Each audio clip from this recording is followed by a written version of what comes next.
G'day everyone, how you going? As you can see, I've got my 7mm Rem mag in front of me. It's been slightly modified, only a small modification this time. I have shortened the barrel down to 21 inches, and as you can see I've also had a DPT suppressor fitted, but the custom suppressor they do for NZ Hunter, having the longer over barrel length to absorb that extra blast of the shorter barrel, especially in the magnums. As per usual, I've fitted my stainless baffle on the front, and I'm really happy with it. Stoked. You would know with this rifle it's the Superlight model with the flutes. The reason I went 21 inches and not the 20 inches being the full short super big length is because the flutes come right out towards the end of the barrel, and in order to chop it at 21 inches I would have the thread stop just short of the flutes. Here you can see where the flutes stop and where the end of my muzzle is. That's at 21 inches long, so as you can see the perfect length to allow the thread to go on without chopping into the flutes. That's the main reason I went 21 over 20, was so I didn't have to come back into those flutes, and I've ended up real happy with how it is. Also forgot to mention, I am using the new DPT Mark II suppressor. They come over the barrel a bit further and they are shorter past the muzzle, so an awesome improvement on what was already an awesome suppressor. Very happy. I've obviously kept my Leupold VX5 with tally rings on the top, there's no change there, and the bolt's currently the same. I do intend to get the bolt spiral fluted, the same as my 284, so this is how it will end up looking, like that, but that's a minor job that I'll get down the track when there's a few spare dollars. As a lot of you will know, the Super Pig concept here in New Zealand is quite popular these days, especially with the 7mm Magnums, which was all kicked off by the NZ Hunter crew pretty much. The performance you can get out of these shorter Magnum cartridges whilst giving you a light, short, handier rifle but still being able to stretch the legs has become very popular, and as you know, very popular with me. I've got my 284 and now I'm doing this to the 7mm Rem mag. Bradley, as you've seen, has got his full custom. Well, not full custom, it's originally a Tikka, so it's a bit of a semi-custom, done by NZ Hunter with his Bartlett barrel at 20 inches and the Super Pig suppressor, etc. And he's running the 162 ELDX at 2970 feet per second, which is pretty outstanding for the length of the barrel. Basically for me, I was going, why am I running 24 inches when I could run it shorter at 21-20 and do the same thing? So as I've done, I've chopped it down, and I'm really happy with how it's looking so far. Everyone seems to run this stuff, reloaded 23, and these shorter Super Pig 7mm Magnums is what I've noticed, so that's what I'm going to give a go, and it's what Bradley's used in his load as well that was done for him. I'm pretty damn excited to get into load development for this one. I've got a pretty good idea of where I'm going to start. I know Bradley's load with the 162 and the reloaded 23, so I'm going to start below that and ease my way up to it and see what it shoots like. Fingers crossed it's going to just shoot out of the box good to go, and I'm not going to have to muck around too much, but I'll make a video of it, come along, see how we get on. Hopefully it'll finish up with us doing validation and the rifle being good to go hunting, and following that, you know the deer will be out hunting with this rifle, and it might even be the raw. Fingers crossed. I'm getting excited, it's coming up close now, so hope you enjoy the video and we'll see how we get on. As a lot of you will know, with the 7mm Rem mag and the Tikka action, you can be limited by magazine length.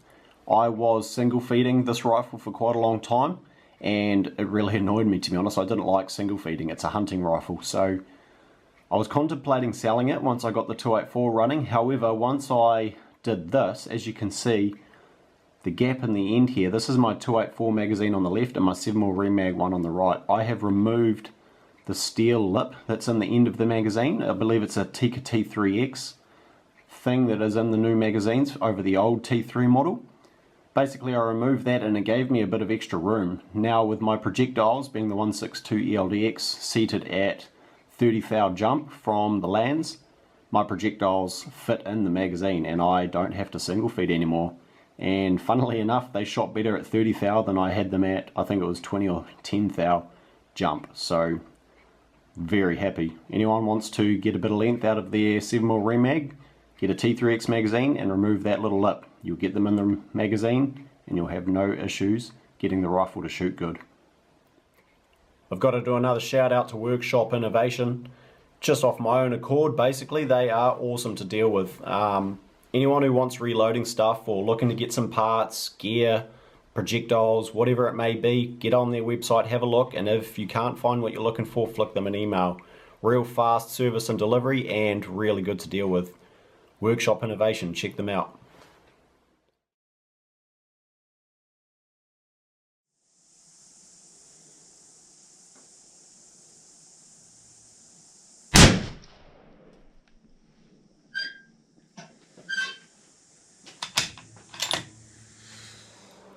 Well, that's the 5-round group from the Rem mag with the shorter barrel. That's using my old load, which was 63.5 grains of IMR 4831. As you can see, there's a few flies there, it's a bit spread, and then on the other paper where I was bringing it on, yeah, it shot pretty average as well, so it definitely doesn't like that load anymore now that the barrel's a bit shorter. As you would have seen too, the speeds are down. It was doing around 2970 from the 24-inch barrel. With the 21-inch barrel, it's right down to around 2880 to 2900, so a bit of a drop off there too. All good. Time to load up some more rounds using my reloaded 23, try and get that speed back up and get it shooting good again. Let's go.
Alright, load development is done. As you can see, this is where I started, 66.5 grains reloaded 23, being 1 grain below Bradley's load of 67.5, just to play it safe. Loaded 66.5, 67, and then 67.5. And as you can see, that is 3 shots, and then that is 3 shots. I was very happy, good speeds as well, so loaded that one again, and shot them both again, and as you can see, same deal. Happy days. 66.5, about 2900 as the average, shooting very nice, and 67.5 shooting about 2950 as the average, being up around where Bradley's is as well. Again, shooting very nice, and with a bit of a tweak on the dial, I am zeroed as well, all done within 15 rounds. No obvious pressure signs, but it is getting up there, so I'm not going to push it any further than that. Very happy. Zeroed, load development done, 15 rounds. Man, that is my best effort yet. Pretty stoked. Time to get out and shoot the bugger at long range, get it validated in hunting. Awesome.